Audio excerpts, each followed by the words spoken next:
Hi everyone, welcome to EduTap. This is JAP 10 MCQs a day series of Indian economy and Indian financial systems.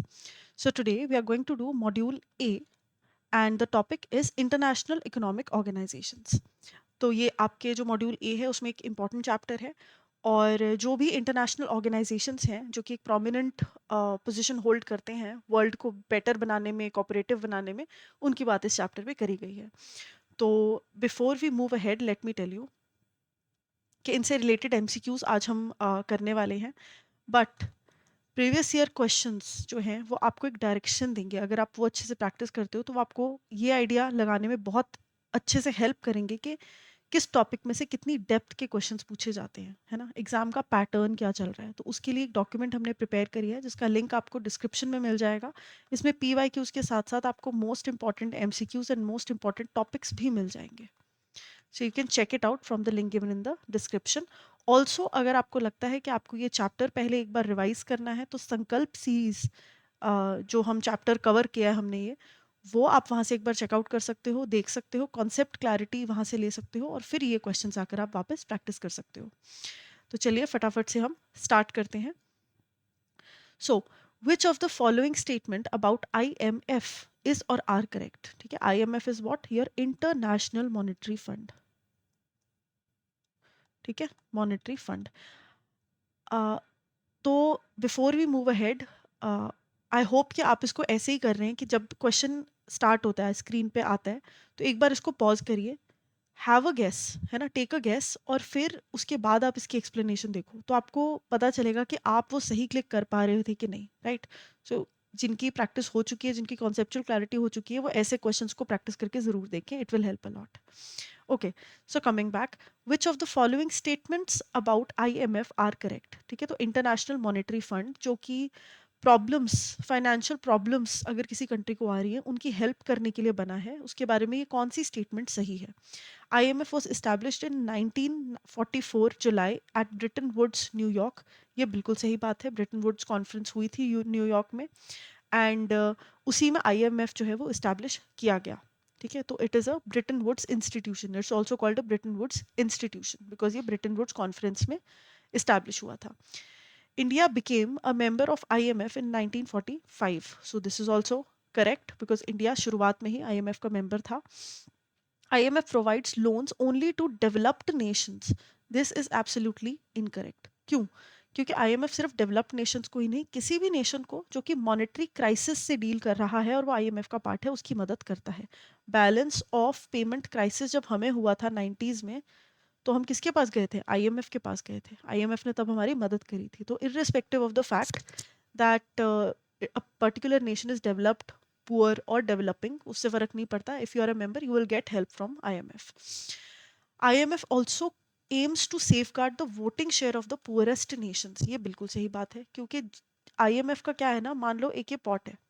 ठीक है, इस pot में हर member country, जैसे होता है ना मेंबरशिप फीस किसी चीज का पार्ट बनने के लिए आप देते हो, किसी क्लब में आपको अगर पार्टिसिपेट करना होता है या क्लब के मेंबर बनना होता है तो आप कुछ फीस देते हो, रजिस्ट्रेशन फीस. उसी तरीके से सारी कंट्रीज कुछ कुछ कंट्रीब्यूशन जो है IMF के पूल ऑफ फंड्स में डालती हैं. उसके बेसिस पर डिसाइड होता है कि किस कंट्री के कितने वोटिंग राइट्स होंगे और उसके बेसिस पर स्पेशल ड्राइंग राइट्स अलॉट किए जाते हैं कंट्रीज को कि कल को मुसीबत हो तो वो पैसा उठा सकें IMF के फंड से. ठीक है जी, तो ये पूरे के पूरे ऑपरेशंस हैं और इसमें जो करेक्ट आंसर है अब हो जाएगा option number B. Why? Because 3 is incorrect, बाकी सारे जो हैं वो बिल्कुल करेक्ट हैं. Which of the following is not a function of IMF. ठीक है, अब इसमें से कौन सा IMF का फंक्शन नहीं है.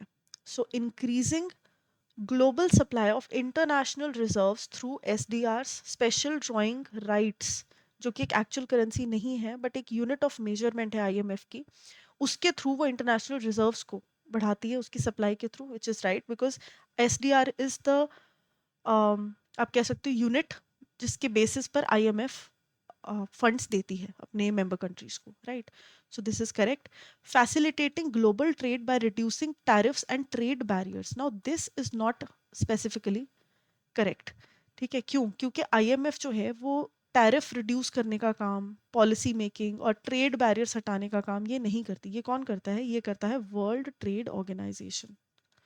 ठीक है, तो ये उसका फंक्शन है, वर्ल्ड ट्रेड ऑर्गेनाइजेशन का फंक्शन है, आईएमएफ का फंक्शन नहीं है, तो ये जो है it is an incorrect statement. Mobilising external financing by giving policy assessment, ये बिल्कुल सही बात है। एक कंट्रीज से दूसरी कंट्री तक फंड्स को मोबिलाइज करना है ना, बाय गिविंग पॉलिसी असेसमेंट्स, ये करती है, ये काम है आईएमएफ का। डिससेमिनेशन of research and statistical information, तो ये research and statistical information collect कर कर अच्छी पॉलिसीज फॉर्म करना कंट्रीज को, उसमें हेल्प करती है। उनको क्राइसिस में से निकलने के लिए जो स्ट्रैटेजीज चाहिए उसमें काम करती है, हेल्प करती है। तो इसमें जो सही नहीं है that is option number B, so B is your correct answer. Consider the following statements regarding India's relationship with आईएमएफ। अब इंडिया के रिलेशनशिप विद आईएमएफ से रिलेटेड हम यहाँ पर बात करेंगे। India is the founding member of आईएमएफ and its finance minister is the ex officio governor of IMF board of governors. That is absolutely true because 45 में इंडिया ने ज्वाइन कर लिया था, so it was the founding members of the IMF. During 90s 1970s and 80s India was the major creditors of IMF. creditors क्या होते हैं? जिनको हमें पैसा देना होता है, वी ओ देम, है ना। तो वॉज इट द केस? नहीं, उल्टा था। इंडिया को पैसा उधार, मतलब उसने लिया हुआ था आईएमएफ से, so India owed money to आईएमएफ, it was not the other way round. तो यहाँ पर India was the debtor and not the creditor, so this statement is not true.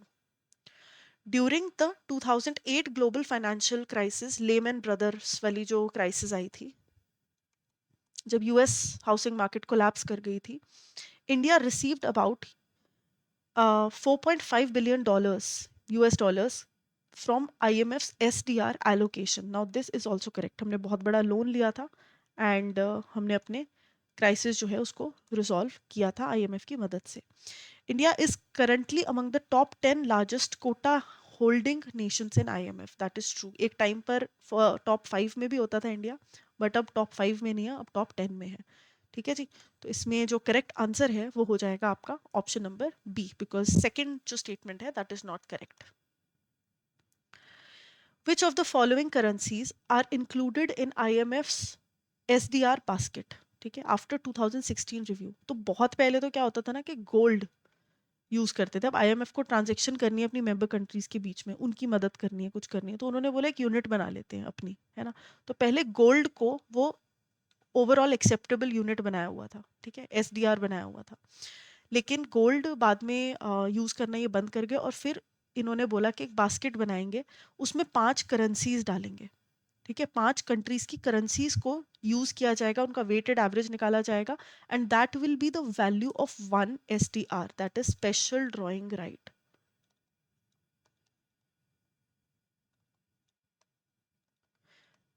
ठीक है, तो अगर किसी के पास, ये हाइपोथेटिकली है, ठीक है, ये मैं एक ऐसे एग्जांपल के लिए बोल रही हूँ, किसी के पास 100 एसडीआर हैं, किसी के पास 90 एसडीआर हैं, किसी के पास 10 एसडीआर हैं, सबको एक ही साथ में तकलीफ होगी, तो प्रायोरिटी किसको मिलेगी? इसको, फिर इसको, फिर इसको, रेशो वाइज। ठीक है, तो ये है on the basis of their initial contribution. तो anyway, coming to the SDR basket, SDR जो है उसमें कौन कौन सी करेंसीज इंक्लूड करी गई हैं? तो इसमें देख लेते हैं हम, US dollar, euro, Japanese yen, British pound sterling, Chinese yuan, that is Chinese renminbi, है ना। तो ये पहले वाला ही जो ऑप्शन है ये आपका बिल्कुल सही है, क्योंकि ये ही 5 करेंसीज हैं जो कि पार्ट है एसडीआर की बास्केट का। बट इससे रिलेटेड एक और चीज़ मैं आपको बता दूं इंपॉर्टेंट, जो कि क्वेश्चन में एग्जाम में पूछी जा सकती है, कि कैसे डिसाइड हुआ कि ये 5 करेंसीज ही सिलेक्ट होंगी, है ना। तो 2 क्राइटेरियाज हैं इसके लिए। First is export criteria and the other one is freely usable criteria.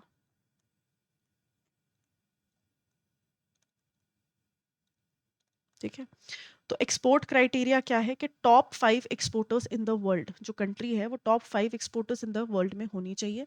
Second, currency जो है आपकी कंट्री की currency should be widely acceptable for foreign trades. ठीक है, इंटरनेशनल ट्रेड्स, इंटरनेशनल मार्केट्स में आपकी करेंसी सबसे ज़्यादा डीलेबल होनी चाहिए। तो इन 2 क्राइटेरियाज के बेसिस पर 5 कंट्रीज को सिलेक्ट किया गया, उनकी करेंसीज को डाला गया वेटेड एवरेज का जो प्राइस है एसडीआर का, जो एक यूनिट का अमाउंट है उसको डिसाइड करने के लिए। तो ये 2 क्राइटेरियाज भी आप याद रखोगे along with all the currencies जो कि इसमें होती हैं। चाइनीज युआन जो है ये इसका रिसेंट एडिशन है। ठीक है जी, सबसे लास्ट में भी यही ऐड हुआ है। Then we have consider the following statements about World Bank. अब वर्ल्ड बैंक की बात करते हैं जी, है ना. तो कौन सी स्टेटमेंट इससे रिलेटेड सही है? The world bank was establish during the Bretton Woods conference. Yes, this is also absolutely true. दो ऑर्गेनाइजेशंस एस्टैब्लिश हुई थी. First was IMF and second is Britain, आपका world bank. Only sovereign governments and projects supported by sovereign governments are funded directly by the World Bank. Now, this is also absolutely true क्योंकि World Bank कोई externally without government support काम नहीं करता. वो एक तरीके से गवर्नमेंट की हेल्प करता है चीज़ों को स्मूथली चलाने के लिए, प्रोजेक्ट्स को फंड करने के लिए. कोई कंट्री है, बहुत पुअर नेशन है, वहाँ पर प्राइवेटाइजेशन की ज़रूरत है, प्राइवेट इंडस्ट्रीज को बूस्ट मिलने की ज़रूरत है. तो वर्ल्ड बैंक की एक इंटरनेशनल ऑर्गेनाइजेशन, क्योंकि world bank is a group, world bank group है ना, कोई एक ऑर्गेनाइजेशन नहीं है. 5 ऑर्गेनाइजेशंस का ग्रुप है वर्ल्ड बैंक. तो उसमें से कोई एक इंटरनेशनल ऑर्गेनाइजेशन उस पुअर कंट्री की मदद कर देगी उसको फंड्स लेने में. प्राइवेटाइजेशन करनी है तो प्राइवेट इंडस्ट्रीज को सेटअप करने में एक ऑर्गेनाइजेशन मदद कर देगी एंड सो ऑन. बट ये कब होगा? ये गवर्नमेंट के द्वारा, मतलब जब यस मिलेगा ना, जब अप्रूवल मिलेगा तभी होगा. ठीक है. तो वर्ल्ड बैंक एग्जैक्टली अप्रूवल मांगती नहीं है, बट इट इज लाइक कि वो उन्हीं चीज़ों में फंडिंग देती है जो कि गवर्नमेंट अप्रूव प्रोजेक्ट्स होते हैं. तो ये आपको याद रखना है. India is a member of all 5 institutions of world bank group. It is not true. It is only the member of 4 organisations and not all. International Development Association focuses on middle income countries. So this is also not true. ये IMF का एक organisation है और ये poorest countries के ऊपर focus करता है, ना कि सिर्फ और सिर्फ आपके मिडिल इनकम कंट्रीज पे. ठीक है. तो इसमें ना मैं आपको पांचों के पांचों जरा बता देती हूँ सो दैट एक बार रिवीजन हो जाए फटाफट से quickly. So we have IDA. ठीक है, international development association. Then we have MIGA, multilateral investment guarantee agency. ठीक है जी. एक हो गया आपका IFC. IFC, this is your International Finance Corporation. Fourth is IBRD, International Bank for Reconstruction and Development. And then we have IDA, International Development Association. ठीक है. ये तो आई थिंक हो गया, तो फर्स्ट में हो गया. But ICSID, international centre for settlement end of investment disputes. तो इनके नाम आप याद रख लो, क्योंकि आपने अगर इनके नाम याद रख लिया आपको फंक्शंस एनीवे याद हो ही जाएंगे, क्योंकि वो नाम में ही छुपे हैं. इंटरनेशनल डेवलपमेंट, अगर जहाँ पर डेवलपमेंट नाम आ गया, डेवलपमेंट सबसे ज़्यादा किसको जरूरत होती है? पुअरेस्ट नेशंस को. तो ऐसे याद रख सकते हो आप कि जो इंटरनेशनल डेवलपमेंट एसोसिएशन है that is to serve the poorest countries and उनकी नीड्स. IBRD जो है रिकंस्ट्रक्शनल डेवलपमेंट के लिए, ये बना तो था बेचारा कि वर्ल्ड वॉर के बाद जो डिस्ट्रक्शन हुई थी यूरोप में, उसको उसके इफेक्ट्स को खत्म करने के लिए, रिकंस्ट्रक्ट करने के लिए. बट एक बार वो ऑब्जेक्टिव खत्म हो गया तो इसने पावर्टी को हटाने का जो जिम्मेदारी है वो ले ली. सारे नेशन, मिडिल एज्ड कह रही हूँ, सॉरी, मिडिल इनकम कंट्रीज या पुअर कंट्रीज, सबकी हेल्प ये करता है. ऐसे कर करके इन पांचों के अपने अपने रोल्स हैं, जो कि आगे आने वाले क्वेश्चंस में हम और अच्छे से डिस्कस कर लेंगे. बट अभी आपने याद रखना है कि इंडिया जो है it is not the member of all the organizations. ICSID का मेंबर इंडिया नहीं है. एंड इंटरनेशनल डेवलपमेंट एसोसिएशन जो है ये पुअर कंट्रीज पे, पुअरेस्ट कंट्रीज पे फोकस करती है. तो इसका correct answer will be option 1 and 2, because सिर्फ यही दोनों करेक्ट हैं. Match the following group institutions with its primary role. तो ये क्वेश्चन आ ही गया है ना, यहाँ से आप अच्छे से इसको रिवाइज कर सकते हो. IBRD, as I already told you, बना था ये रिकंस्ट्रक्शन डेवलपमेंट के लिए, बाद में इसने स्विच कर लिया और ये लोन्स प्रोवाइड करने लग गया to middle income and credit worthy low income countries. IDA, ये आंख बंद के, सिर्फ और सिर्फ आंख बंद करके मदद करता है पुअरेस्ट कंट्रीज की. तो it offers concessional long term loans to the world's poorest countries. IFC, so this provides, IFC क्या है? योर प्राइवेट सेक्टर को बूस्ट देने के लिए जो है ना, provides investment and advisory support for private sector development. And MIGA जो है ये आपको सेफ गार्ड करता है from risk by giving guarantees. ठीक है. तो इन्वेस्टर्स के लिए ये बना है. मीगा जो है it is for investors, foreign investments को इनकरेज करता है और ऑफर करता है guarantees against the political and non commercial risk, very very important, क्योंकि ये दो ही रिस्क हैं, याद रखना है। कमर्शियल रिस्क के अगेंस्ट नहीं करता सेफ गार्ड, सिर्फ political and non commercial risk के अगेंस्ट सेफ गार्ड करता है मीका। ठीक है जी। तो इसमें क्या क्या अगर आपको मैच करना हो तो क्या होगा, 1 का ए है, 2 का बी है, 3 का सी है एंड 4 का डी है। तो ये बहुत ही स्ट्रेट फॉरवर्ड है, बट एग्जाम में ऊपर नीचे भी आ सकते हैं। ठीक है, तो अच्छे से क्वेश्चन पढ़ना है आपने। तो A will be the correct answer. So which of the following statement correctly explains the role of ICSID? ICSID, International Center for Settlement of Investment Disputes. इसके बारे में कौन सी चीज सही है यहाँ पर? तो नाम से एक तो पता चल रहा है कि डिस्प्यूट सेटल करता है ना। तो provides long term concessional loans, नहीं, ये तो नहीं है। Resolves international legal disputes between investors, yes it is true. FDI provide करता है नॉन कमर्शियल रिस्क, नहीं, ये मीगा का काम है। And provides equity financing for private sectors, no, again this is not ICSID but rather IFC. ठीक है जी, तो इसका करेक्ट आंसर क्या हो गया, option number B. Consider the following statements regarding WTO. अब आ जाती है जी वर्ल्ड ट्रेड ऑर्गेनाइजेशन की बात।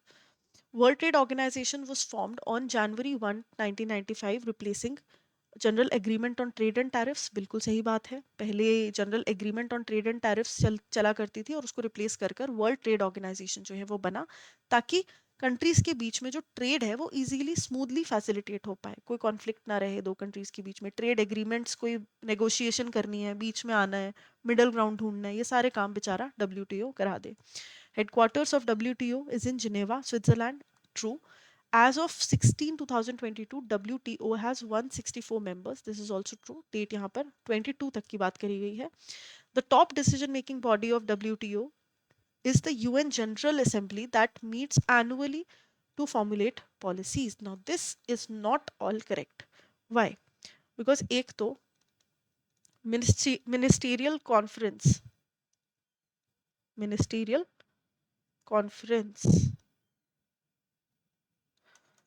वो टॉप डिसीजन मेकिंग बॉडी है डब्ल्यूटीओ की and not the UN general assembly. Second, ये हर साल नहीं मिलती, ये रफली इन 2 years, एवरी 2 years ये मिलते हैं और डिसीजंस लेते हैं, राइट। तो इसीलिए यहाँ पर ये जो फोर्थ स्टेटमेंट है it is not correct, so the correct answer will be option A. Which of the following agreements under the world trade organisation is related to intellectual property rights? तो कुछ agreements हैं ये, ठीक है, तो इनके full forms आपने याद रखने हैं। ये कुछ एग्रीमेंट्स हैं जो वर्ल्ड ट्रेड ऑर्गेनाइजेशन ने करी हैं। अब इसमें से कौन सी इंटेलेक्चुअल प्रॉपर्टी राइट्स से रिलेटेड है, तो यहाँ पर बात कर लेते हैं। ये है trade related to investment measures, this is trade related to intellectual property rights. तो इसका करेक्ट आंसर तो हो गया ट्रिप्स, बी। बट बाकियों को भी देख लेते हैं। AOA is what? Agreement on Agriculture and MFA is Multi Fiber Agreement। ठीक है, तो ये सबके जो नाम है इन एग्रीमेंट्स के, ये आपको याद रखने हैं। तो इसका करेक्ट आंसर क्या हो गया इंटेलेक्चुअल प्रॉपर्टी राइट्स का, it is trips. India is the member of which of the following regional और इंटरनेशनल ग्रुप्स? तो इंडिया इनमें से किस इंटरनेशनल ऑर्गेनाइजेशन का पार्ट है, ये हमको याद रखना है, देखना है। So first is SAARC, South Asian Association of Regional Corporation. ठीक है, तो क्या इंडिया इसका पार्ट है? हाँ जी, इसका पार्ट है इंडिया, बिल्कुल। G20 जो कि मेजर इकोनॉमीज का एक ग्रुप है, 20 नेशंस हैं मेजर इकोनॉमीज का, उनका ग्रुप है, क्या इंडिया इसका पार्ट है? हाँ जी, इसका भी पार्ट है। OPEC, this is for oil exporting countries, तो क्या इंडिया इसका पार्ट है? नहीं, गल्फ कंट्रीज है इसका पार्ट, इंडिया इसका पार्ट नहीं है। एंड ब्रिक्स, क्या इंडिया इसका पार्ट है? बिल्कुल इसका पार्ट है, नाम यहीं पे छुपा है, क्योंकि B is for Britain, R is for Russia, I is for India, China and South Africa. ठीक है जी, तो ये 4 नेशंस इसका पार्ट है, तो इसका आंसर जो है दैट विल बी बी। ठीक है, इन तीनों का पार्ट है इंडिया, ओपेक का पार्ट नहीं है।